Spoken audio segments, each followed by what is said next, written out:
பொதுமக்களுக்கு good news. Pongal பரிசு தொகுப்புடன் அறிவிப்பு. எவ்வளவு தெரியுமா? தமிழக அரசு பொங்கல் பரிசு தொகுப்பாக 1 கிலோ பச்சரிசி, சர்க்கரை, கரும்பு வழங்குவதாகவும் அறிவித்துள்ளது. ஆனால் இப்போது புதிய செய்தி ஒன்றும் வெளிவந்துள்ளது. ஒவ்வொரு ஆண்டும் பொங்கல் பண்டிகையின் போது பொதுமக்கள் மகிழ்ச்சியாக கொண்டாடும் வகையில் 1 கிலோ பச்சரிசி, சர்க்கரை, ஒரு முழு கரும்பு மற்றும் பொங்கல் பரிசு தொகுப்பாக ரூபாய் 1000 ரொக்கம் வழங்கப்பட்டு வந்தது.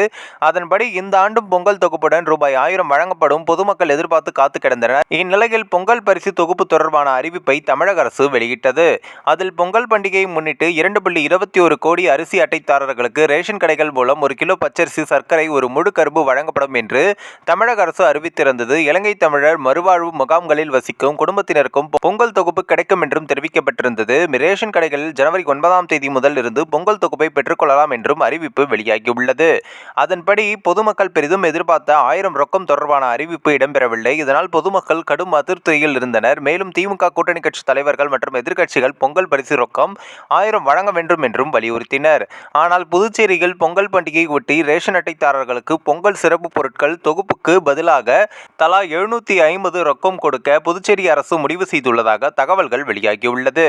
இந்த ஒரு வீடியோ குறித்து உங்களுடைய கருத்துக்களை நீங்க மறக்காம கமெண்ட்ஸ்ல சொல்லுங்க. நம்ம ஏஷியநெட் நியூஸ் தமிழையும் தொடர்ந்து ஃபாலோ பண்ணுங்க.